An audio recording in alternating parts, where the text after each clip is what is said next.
Welcome to Anglia Car Auctions.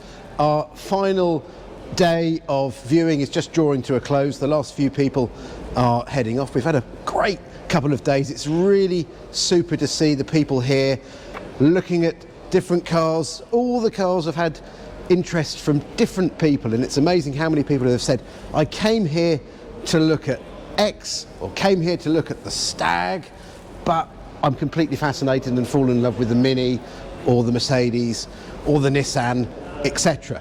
So it's just a quick final call that if you're thinking of following us or bidding online, you do need to register. So go on the website, click on one of the cars and follow the instructions to follow the sale. And you can also follow it on our YouTube channel.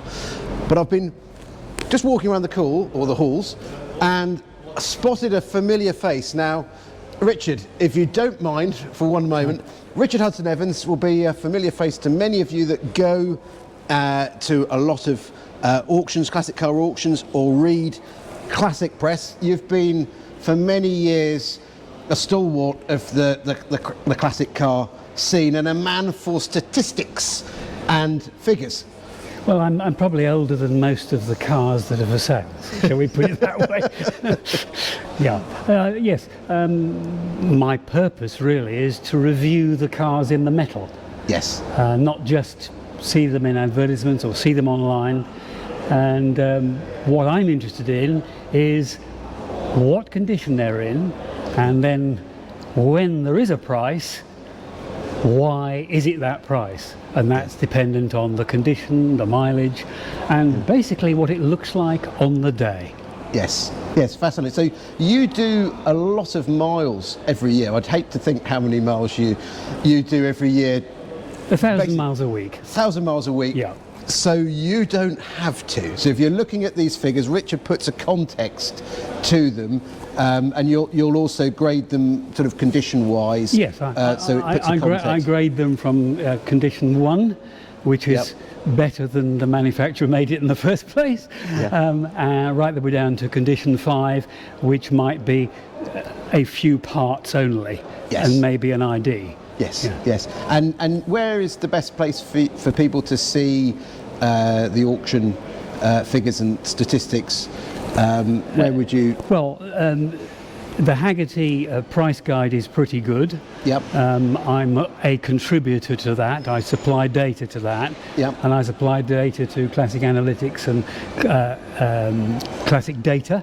Yes. And they are abroad.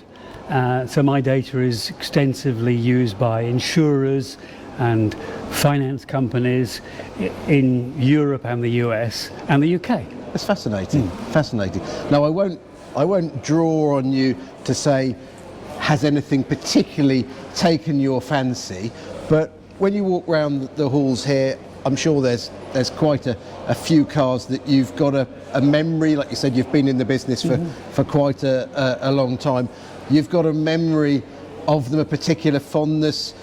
Jaguars, I mean the little Nissan Datsun Cherry over there with that bright red interior. It's fascinating to talk about and look back cars from all the areas. I mean, we've got the 80s covered here, and the market for classics that I've found, I don't know what your thoughts are, whereas it's been very traditional for many, many years, the traditional British classic cars, these newer classic cars from the 70s, the 80s, that's the where 90s. the volume is now. Yeah, definitely. It's really moved forwards. When I started in this game, Japanese classics were very, very rare. And if they were in a catalogue, probably nobody came to look at them and they didn't do very well. But now that's completely changed. The whole batch of the Japanese GT classics are hot. Yes. They are hot. And the cars that are also, which I remembered fondly as daily drivers, things like Golfs, Peugeot 205 GTIs, that sort of thing, Honda Integra R, for instance, over there, no reserve, they are what I and many of the people who come to these sales remember the first time round. Can relate to. They can relate to. Yes. And they probably couldn't afford to buy or to insure one when they were of the age when they would really have liked to drive them, but now they can relive that experience because they can buy them. Yeah. And they can insure them. Yes. Because they're old enough to do so. Old enough. Hopefully saved a few extra pounds. Yes. But I mean, this is largely an enthusiast market now. Yes. It definitely changed, and so there is somebody, or more than somebody, hopefully, as far as an auction is concerned, for virtually everything we see here today, a full range. Yeah.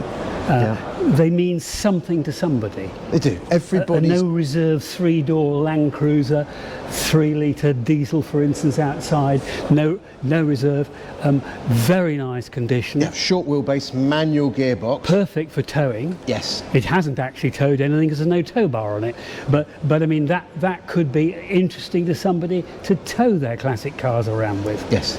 So the full range is here. What I like about these sales that Anglia Car Auctions have is, of course, all the cars are well displayed, and from my point of view, all the documents are very orderly in the office, so you can see everything that you need to know about the car before you bid on it.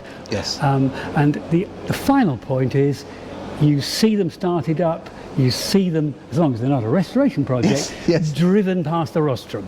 Which is great. It's a great atmosphere. That's what is absolutely the norm in the States. Yes. Okay? The drive-through. But they're not that common here. And the Anglia Car Auctions have always done that. Yes. And so I make the journey. No, great. And we do appreciate you coming in, and we really appreciate your insight, because you are a fountain of knowledge, and it's always nice to be able to ask you a question about a car, and you've got that years of experience. You say yes. Well, that's a Mark II, but we're all learning all the time. All the time. Nobody knows everything about everything. No, most definitely. But it's a good place also to shop, to decide what you might like. Yes. And then make your mind up at the next auction. Yeah. And many people come with this preconceived idea, I'm going to buy X, and they come away completely and utterly having fallen in love with Y. And I love that, because if they hadn't have attended the sale or the viewing and seen it, they wouldn't have looked for it. But you'll never find 200 classics in one place. This is a big boys and girls toy shop. Yes. Okay? And you've got an incredible number of toys. And actually a wall full of signs and a room full of Automobilia, which I found very interesting. A toolbox, all sorts of things in there. Yes. A picture of Graham Hill racing at Monaco. Something for everybody, honestly. Yeah, brilliant. Well, look, really, thank you very much indeed. I'll let you get on with your reports and photos. So yes, do just check in with us online. You can follow it on YouTube. If you go onto YouTube, type in Anglia Car Auctions, you can follow the channel, like and subscribe, and you'll be able to watch it live.